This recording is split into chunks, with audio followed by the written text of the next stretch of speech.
They call it the jump jet. It was like riding a dragon. The Harrier is designed to make runways obsolete. The Harrier is right on the leading edge of military technology. Sleek, powerful, and versatile. It has the grace of a chopper. You're able to stop like a hummingbird and fly like a rocket ship at the same time. And the knockout punch of a fighter jet. It came off my wing and just vaporized the aircraft. It's an aircraft that sparked controversy on both sides of the Atlantic. It came under very intense scrutiny about whether this was a viable or a safe program. And pushed the limits of aviation technology.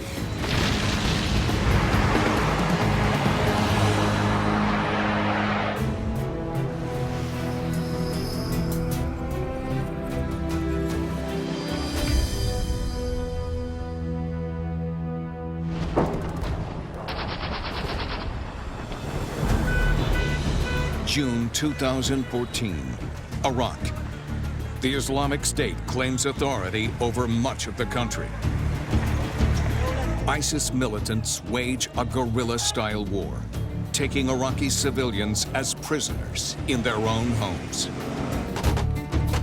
Iraqi forces struggle to fight back, but make little progress against ISIS fighters.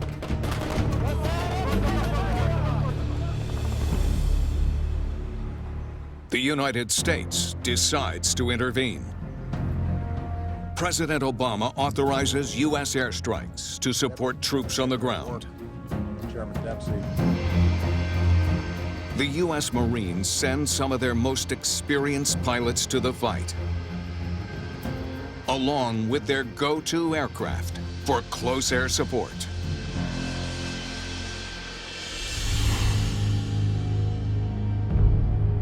The Harrier. A marvel of modern engineering. The world's most famous vertical takeoff and landing jet. This here is the Aviate-B Harrier II. It's the Marine Corps' go-to aircraft for ground attack and close air support missions. The Harrier is only 47 feet long. Empty, it weighs just 15,000 pounds. More than a chopper, but less than half the weight of other modern jet fighters.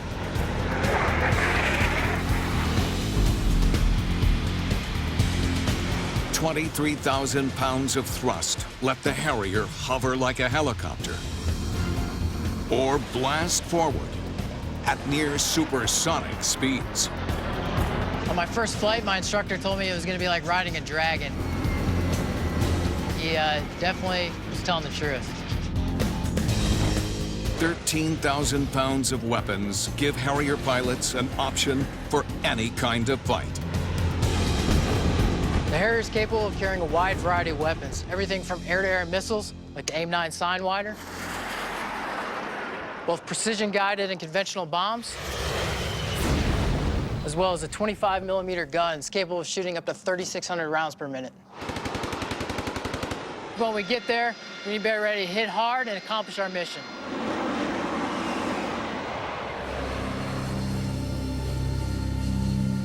To fight ISIS, the Marine Corps positions its Harriers in the Persian Gulf, just a short flight from Iraq's most troubled spots. Their mission: to locate and suppress hostile ISIS forces. Iraq can be a very challenging battlefield to work with. Captain Tristan Wickersham was a Harrier pilot with the 15th Marine Expeditionary Unit in Iraq. You never know where these guys are going to pop up. You can have some blocks that are totally civilian population, and you can have another block where it's clearly a guy digging an IED.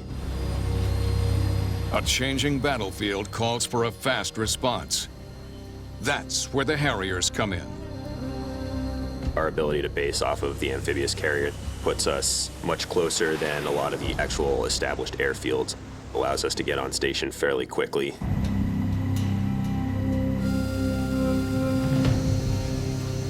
Wickersham and his wingman prepare their Harriers for flight. Their Wasp-class carrier is one of the Navy's smallest, almost 250 feet shorter than a conventional carrier. The small deck carriers are designed around the Marine Expeditionary Unit. They're big enough for a Harrier, but there's nothing unnecessary on there. It's set up for Harriers to take off. Most aircraft must catapult to launch from the deck of their ship. For the Harrier, no catapult required. Short takeoffs give the Marines the ability to be airborne at a moment's notice. And that's made possible by these 4 exhaust nozzles right here. The 4 nozzles steer the engine's exhaust. Facing downwards, this results in vertical lift. When the nozzles rotate back, they propel the aircraft forward.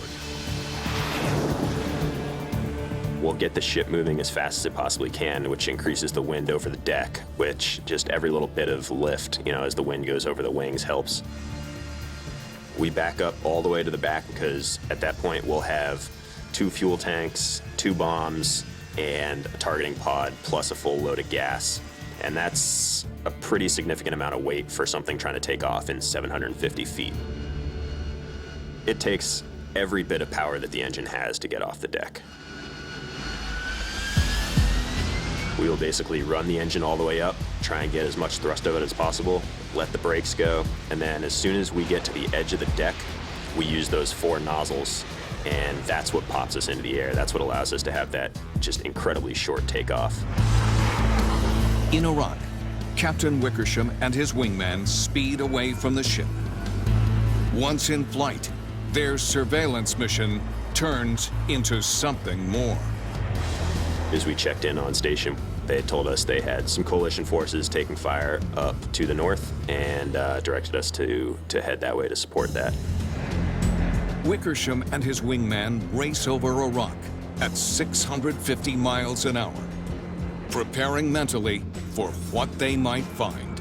I'm getting myself in my combat mindset at that point, and we're starting to go through all our pre-combat checks, making sure that the weapons are good, making sure that the aircraft is good. As the Harriers fly, the ground controller radios in more detail. The firefight is in a residential neighborhood. ISIS militants hole up in an abandoned building, hoping to make it a stronghold to take over the neighborhood. They're setting up their weapons in this courtyard, launching a few projectiles at the friendlies, and running back in the house to hide themselves. They were pretty well entrenched. Each Harrier carries 2 500-pound bombs. Attacking at close range will be risky. The presence of civilians is likely, and ISIS forces have come prepared for any incoming aircraft.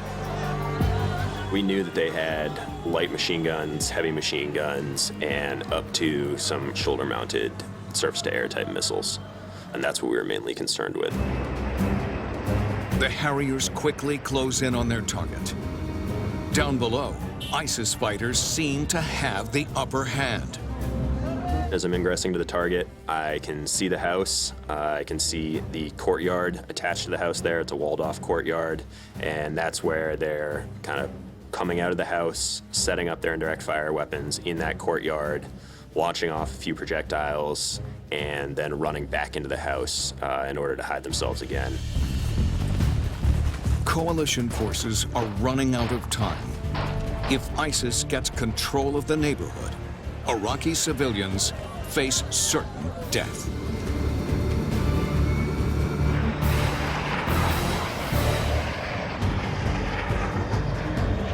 Over Iraq, Captain Tristan Wickersham and his Harrier approach an ISIS firefight. They radio down to the controller on the ground. He's the one with the greatest situational awareness, what's going on. So he's passing you the enemy locations. Wickersham plugs the insurgents' coordinates into his aircraft's computer. The target appears on screen. First thing that is running through your head is, does this look like what they described to me? Is this the right thing? You want to make 100% sure before you drop that bomb that that is going to the absolute right place. The Harriers dive in fast and drop their payload. It takes about a second or so for that bomb to release from the jet. You're just sitting there watching the target and just pretty much saying to yourself over and over again, like, I hope this thing hits fast. 30 seconds later, a direct hit.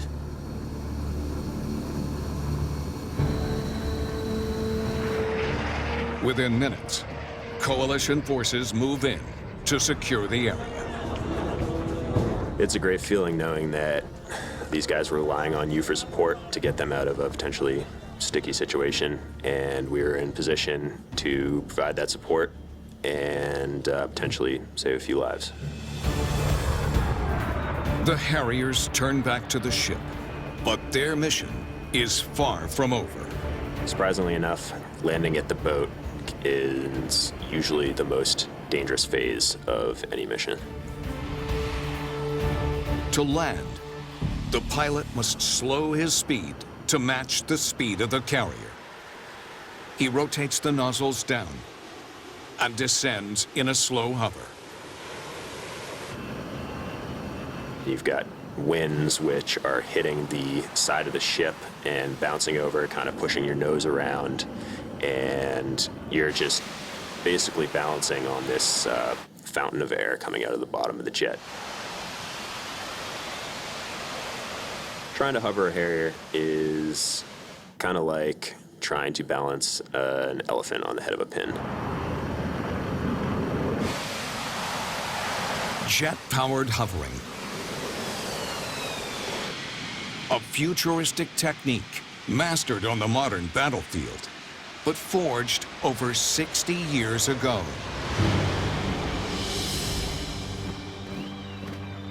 1958. The Cold War is in full effect.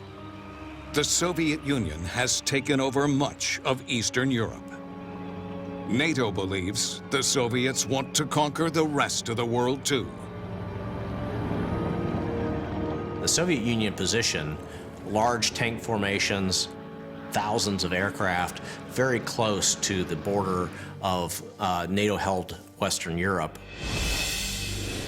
Roger Connor is a curator in the National Air and Space Museum's Aeronautics Department.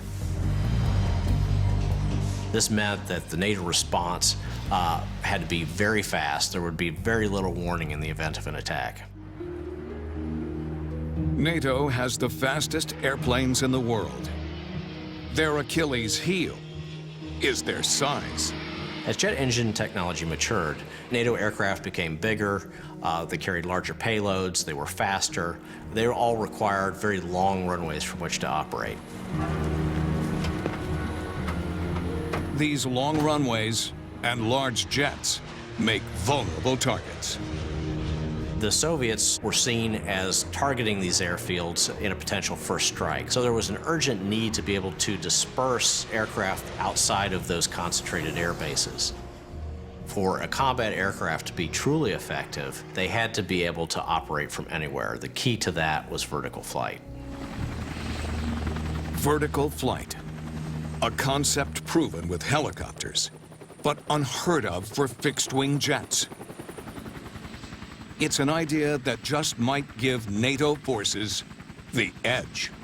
The big advantage of a vertical and short takeoff and landing fighter aircraft is that it can take off from many different kinds of short airfields.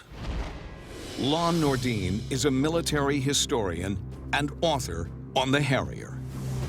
They can take off from the main base and go to other sites where the adversary probably would not target those places.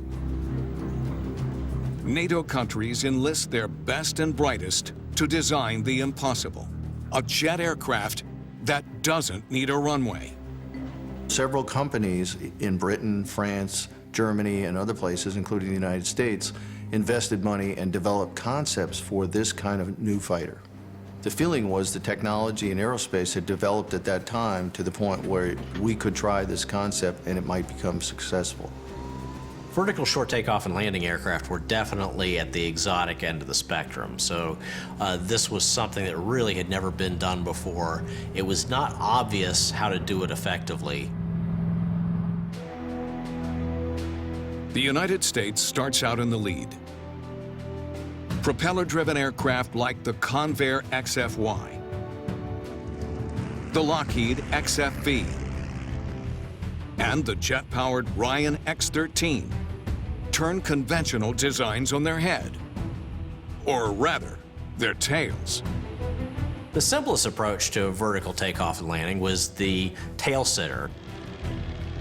These aircraft would take off vertically and then pitch over and fly horizontally. The takeoffs are the easy part. It's the vertical landing that's a challenge. That required the pilot to literally back down into a landing position by looking over their shoulder. These types of tail-sitting aircraft were really impractical right from the outset. Another engineering brainstorm, hurling planes into the sky. This meant strapping a very large rocket booster to a conventional jet fighter and basically shooting the aircraft off of a ramp on the back of a truck. If the rocket wasn't positioned just perfectly, the aircraft could go violently out of control and crash immediately after takeoff. Across the pond, America's allies experiment with their own designs. The British, French, and Germans also had very vigorous vertical and short takeoff and landing programs through the 1950s and 60s. Prototypes include aircraft that use different engines for vertical and horizontal flight. More engines mean more power, but the added weight does more harm than good. You carry that weight around and you only use it during the vertical and the landing phase. So you're dragging around a lot of weight that's not used.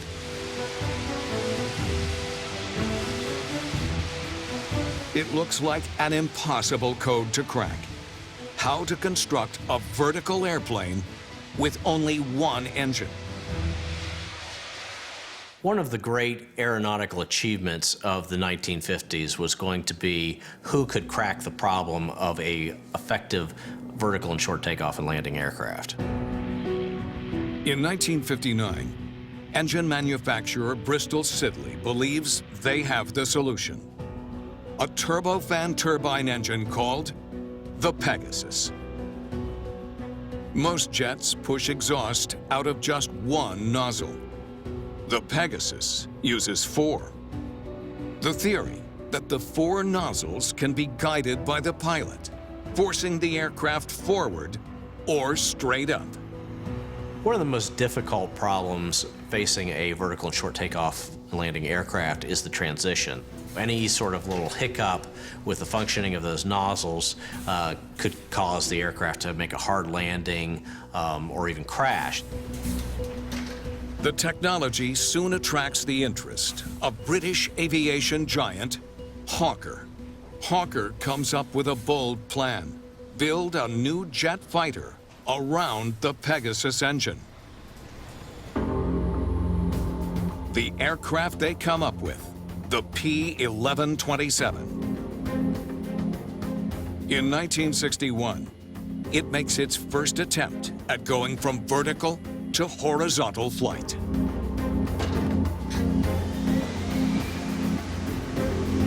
The plane lifts off into a hover.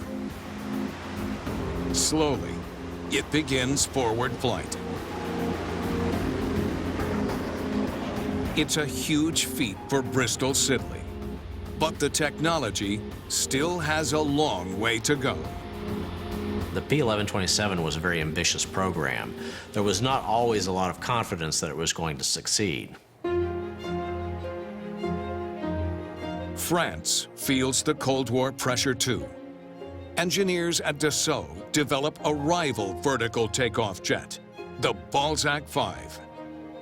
Their aerospace program was pursuing their own separate line of development, even as the United States, Germany, and Britain were beginning to partner on their own configuration. The Balzac 5 sports 9 engines and flies at almost 700 miles per hour.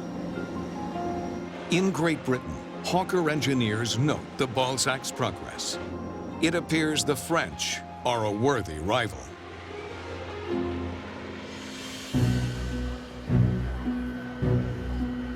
June 20th, 1963, the Paris International Air Show. The P-1127 and French Balzac get ready to go head-to-head. The Paris Air Show is the creme de la creme of aeronautical expositions. It was the place that both the NATO allies and the Warsaw Pact nations tended to try and intimidate each other with their aerospace technology. Think about French pride and British pride. I mean, here you are at the Paris Air Show, and there was a lot of public attention for short takeoff and landing fighters. The Balzac 5 takes to the air first. It lifts into a hover and takes off at high speed into flight. It caps its performance with a vertical landing.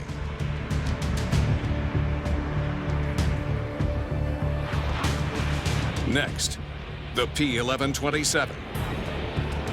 It takes off, showing the large crowd the power of the Pegasus engine.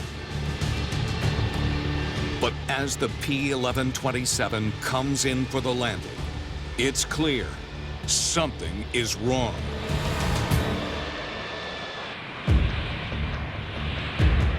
June 20th, 1963, the Paris Air Show. Great Britain's new P-1127 vertical takeoff jet crashes hard onto the ground below.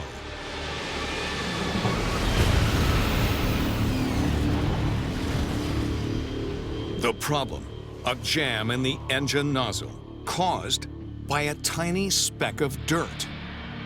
The pilot survives. Miraculously, so does the aircraft's reputation. Engineers believe its single-engine design beats the more complicated Balzac 5. The Balzac with 9 engines was an impressive aircraft, but operationally speaking, just not practical at all. Even with the accident in Paris, the P-1127 still offered the best opportunity for a practical, operational, vertical and short takeoff and landing aircraft.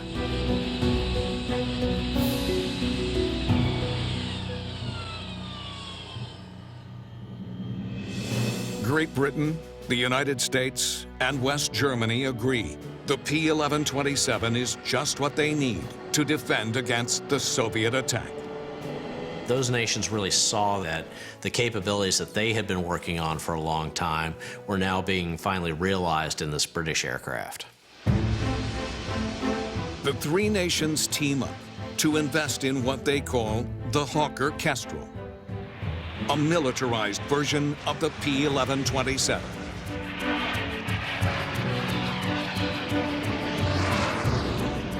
The tripartite evaluation program subjected the Kestrel to all sorts of environmental operating conditions. So operating in wet weather, operating from unimproved airstrips, so a little more than cow pastures in some cases. 10 pilots flew over 1,300 sorties during a year of testing. It proved that this Kestrel program fulfilled the goals of the NATO requirement. The British Air Force is especially hot for the Kestrel.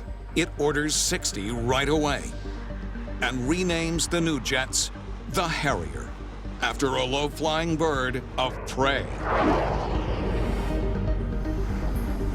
Across the Atlantic, the United States Marine Corps also sees possibilities for the new aircraft. They named their version the AV-8A Harrier. The Marine Corps wanted to replace the A-4 Skyhawk because you could not fly an A-4 Skyhawk from an amphibious assault ship. They realized that here was an aircraft that had essentially the same capability as the A-4, but which could be dispersed out into the field for its close air support mission.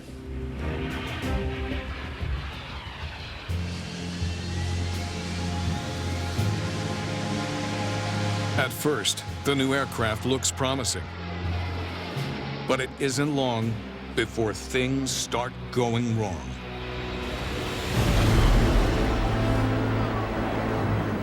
It was a difficult aircraft to train for. They were experiencing some mechanical difficulties with it, and this led to a much higher loss rate than they would have desired. During its first 10 years of service, the Harrier claims the lives of 17 U.S. pilots, cursing it with a reputation of a widowmaker. When the Marine Aviate began having a series of accidents, it came under very intense scrutiny about whether this was a viable or a safe program for the Marines to continue to develop. While the Pentagon questions the Harrier's worth, Great Britain prepares to give it the ultimate test: battle.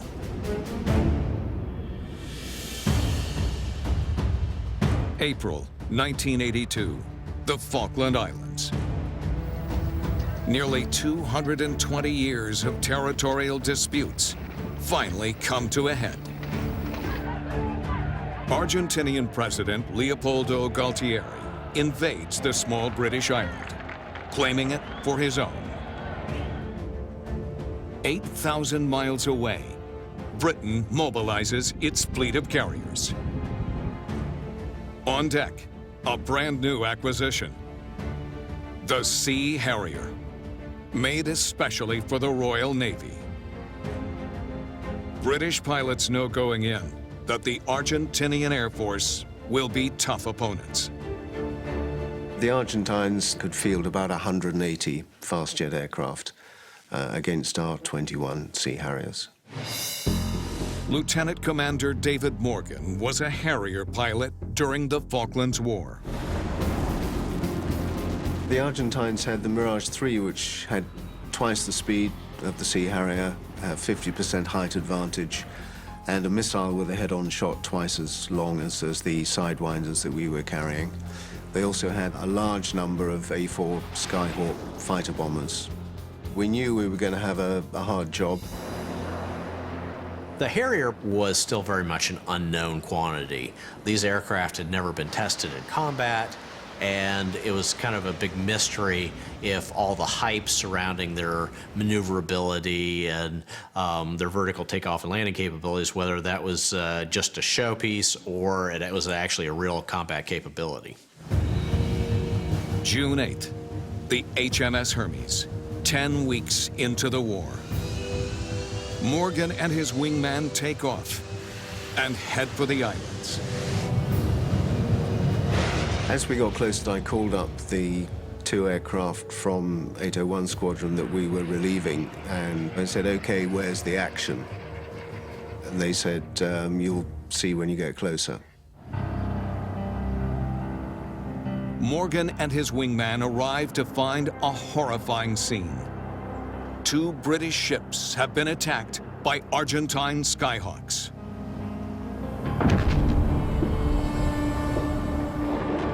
Morgan's first thought, that the Argentines will be back to finish the job. All I could do was just keep my eyes open, keep scanning, and try and make sure that no other waves of attacking aircraft got through. The Harriers keep watch for 40 long minutes. Then, out of the corner of his eye, Morgan spots trouble. To my absolute horror, saw about half a mile to the east a line of 4 aircraft, obviously running into attack. The only imperative now was to try and shoot down those aircraft. Morgan has just seconds to react. Years of training allow muscle memory to kick in fast. Locked the missile onto him. The missile locked straight away, fired it immediately, and it came off my port wing and went straight up the guy's jet pipe and just vaporized the aircraft. That's one Skyhawk down, but there's 3 more to go. As I rolled the aircraft back upright again after the first missile shot, I was pointing directly at him. Locked my second missile. The missile followed him and took him out at 90 degrees. There's 2 aircraft left, but Morgan is out of missiles. He turns to climb and hopes that his wingman has his back. I looked back over my shoulder in the climb and saw my wingman fire a missile. A few seconds later, there was a massive explosion as it hit the Skyhawk.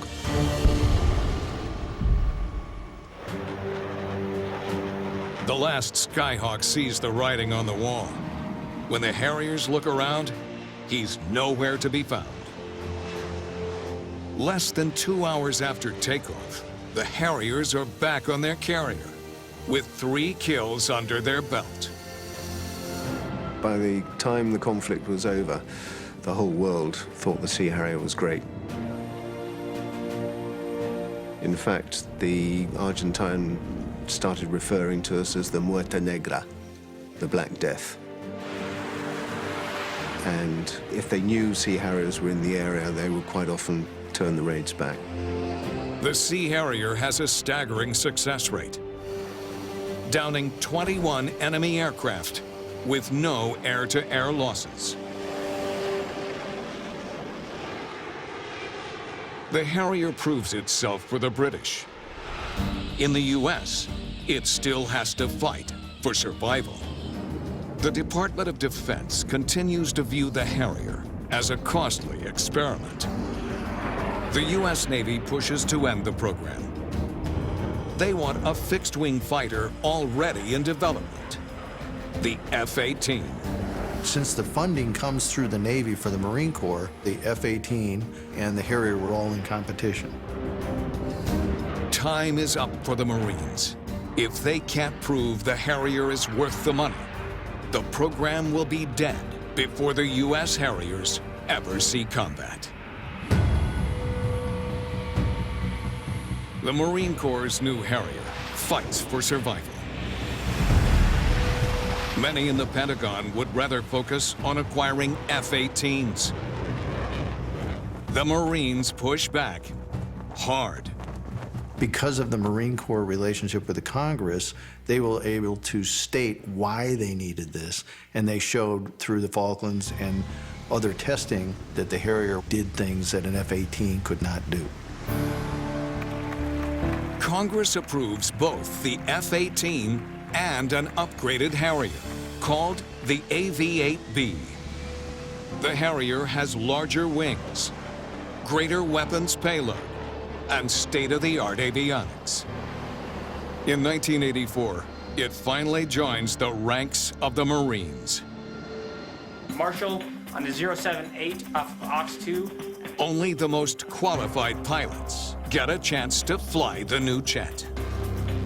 One outcome from the accidents on the AV-8A was that the Marines realized that you could not have novice pilots flying the aircraft, that you needed to have some experience. Training for a Harrier isn't like most jets. Not every flight school teaches you to hover. It takes a lot of training. So after initial flight training, the Harrier pilots go through another year of additional training specifically on the Harrier, where you learn to master the vertical regime of flight. It's sort of an unnatural thing to be doing, and that can definitely be a little bit stressful. And that's why a lot of times when you're training, they tell you to wiggle your fingers, wiggle your toes, just relax. And the more relaxed you make yourself, actually the easier it is, because you don't tend to over-exaggerate your movements or anything like that. Pilots undergo heavy evaluations and field testing, mastering the ins and outs of fixed-wing vertical flight. Vertical takeoffs and landings can be extremely hard to master as a pilot. It's definitely a balancing act.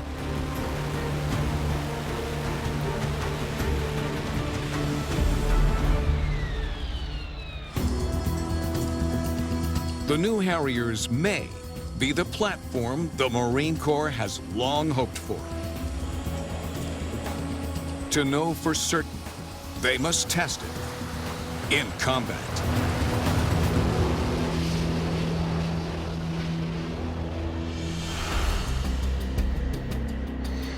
January 1991, Saudi Arabia.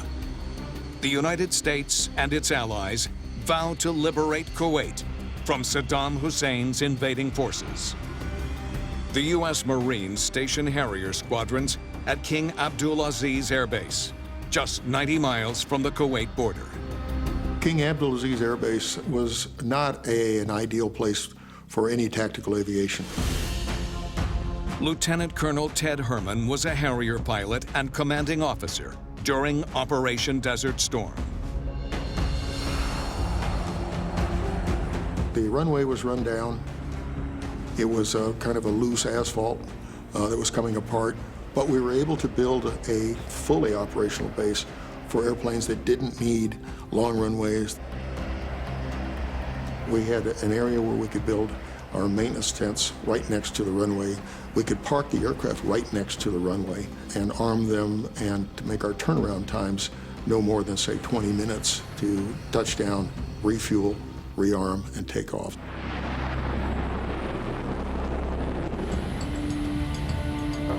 The Harriers are closest to the front lines, making them the obvious choice to make a first attack. At least, that's the way the Marines see it. The mindset of the Marine Corps for the Harrier as going into Desert Storm was that we were at a point where we were viable aircraft. Air commanders see things differently. They plan to make the initial attack with conventional aircraft.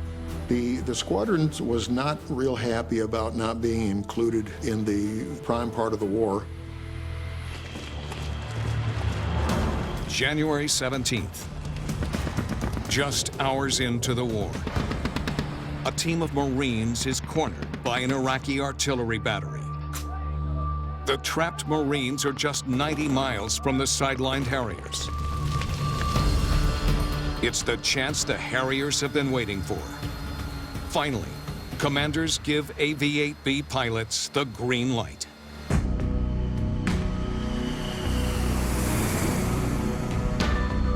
Within minutes, Lieutenant Colonel Herman and 3 other Harriers are airborne. There's 2 emotions that go through your mind when you realize that now suddenly the balloon is up and you're part of it.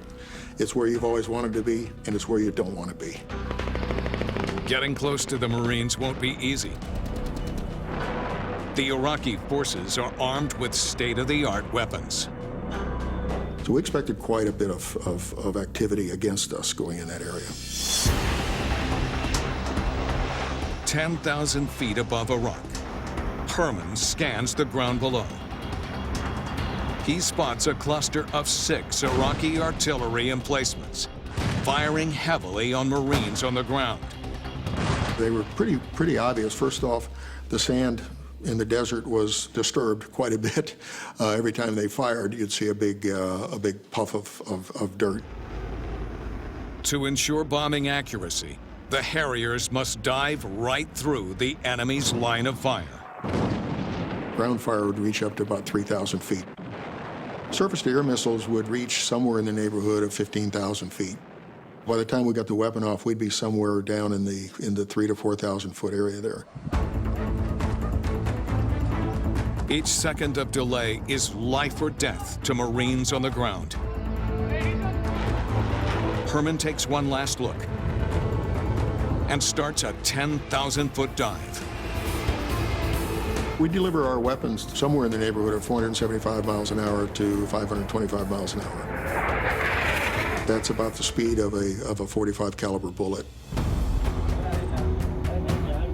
The Iraqis turn their fire upwards, turning their attention from Marines on the ground to Marines in the air. The Iraqi procedure for their troops was for them to point their weapons at the sky and just start putting a barrage of 7.62 ammunition up into the air, so there'd be a cloud of 30 caliber ammo coming up at you. Herman releases his weapons. 4 1,000-pound bombs fly off the rails. He quickly pulls out of the dive. The quiet on the ground tells Herman that the bombs have hit their target. The surrounded Marines are safe. 15 minutes later, the Harriers are back on base. After that first mission, they realized just how effective we could be, and we got tasked to fly every day from then on. U.S. General Norman Schwarzkopf names the AV-8B one of the coalition's most important weapons. The Marine Corps experience in Desert Storm really did validate that this was an effective close air support strike aircraft for the Marine infantrymen on the front lines. The Marines are riding high.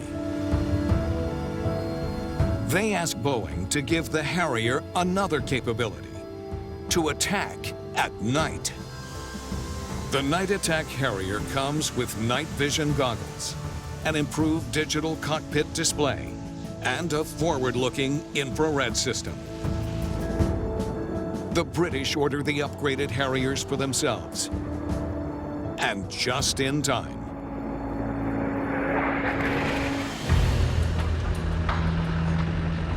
(2008), Helmand Province, Afghanistan.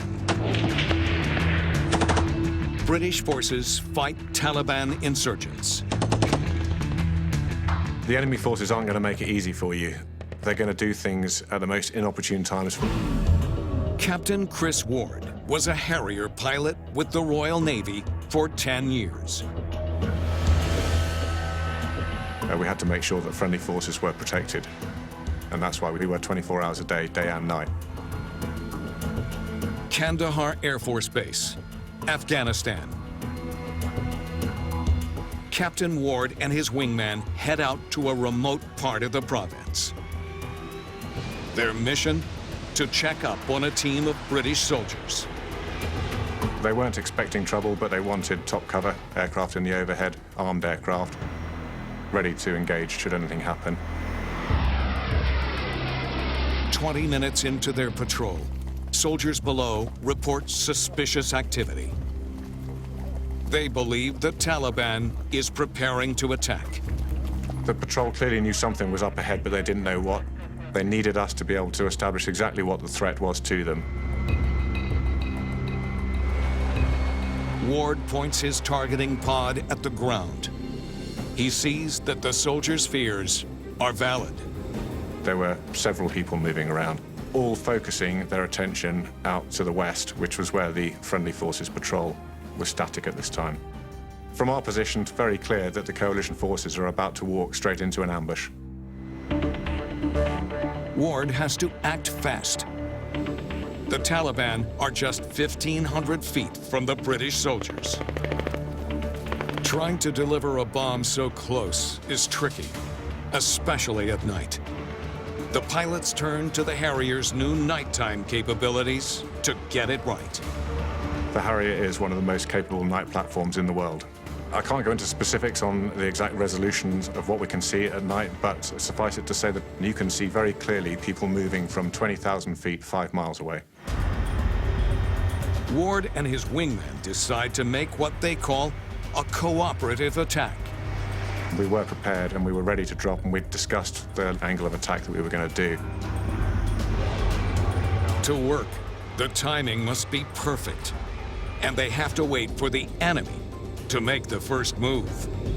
At that point, they haven't been fired on. Well, we can't drop stores until they've actually been fired on because there is no threat to them or direct threat of life at that stage. That would be an offensive drop, which would be against the rules of engagement. The Taliban gets ready to attack the soldiers. Up above, the Harriers have the Taliban in their sights. The only question, whose weapon will get there first?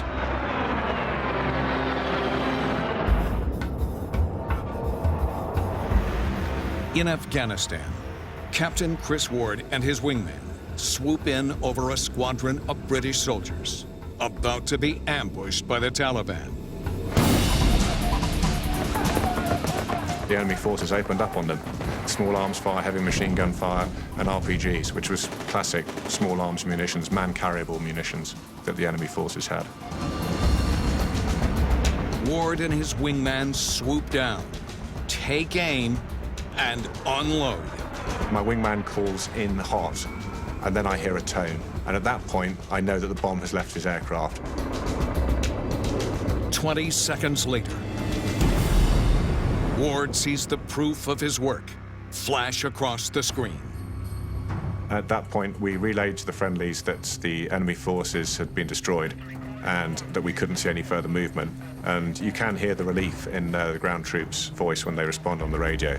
They asked us to remain in the overhead as just support for the next 20 minutes to make sure that nothing else happened.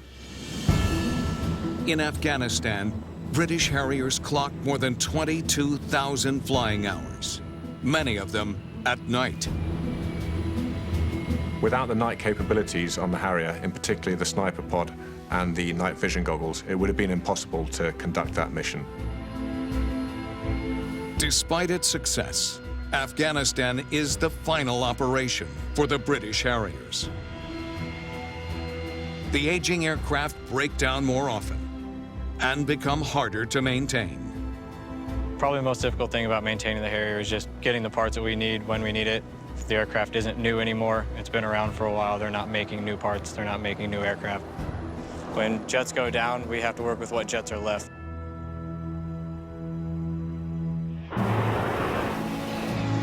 In 2010, the British Royal Air Force retires its aging Harrier squadron after 40 years of service.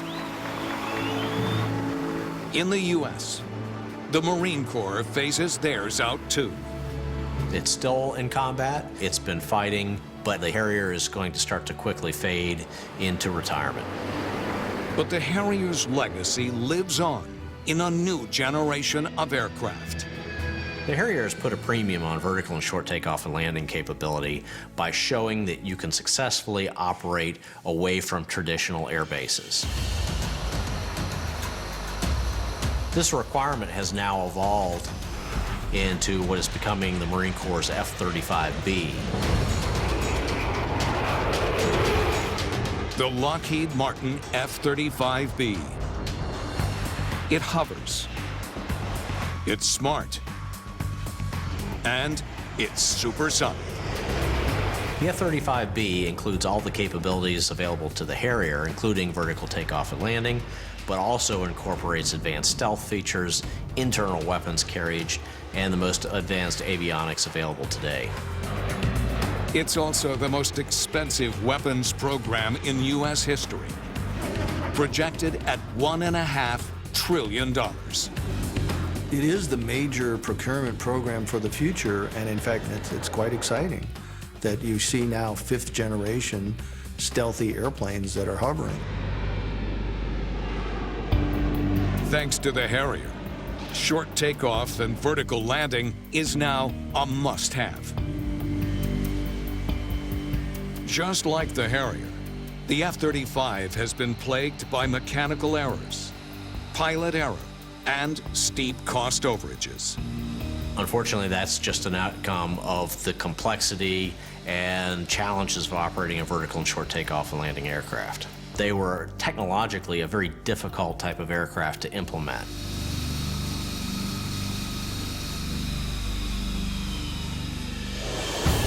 While the F-35 struggles for credibility, the Harrier has proven itself for over 40 years. In the air, at sea, and on the ground. One reason for the Harrier's success and its longevity in service is that it has filled a niche that no other aircraft can fill. No other aircraft can operate on the front lines in the same way that the Harrier can. The Harrier series has undergone constant evolution since it first came into service over 45 years ago. Advances have included the ability to dogfight, the ability to fight at night, all-weather attack capability, the ability to carry all of the latest weapon systems. It's one of the most successful weapons collaborations between NATO nations. The Italian Navy bought this airplane, and same with the Spanish Navy, so this was an international program, and they actually collaborated and worked together to make this basic platform grow and improve its capability. Fast, powerful, and innovative. Its days of service may be numbered, but the Harrier will always remain an icon of aviation.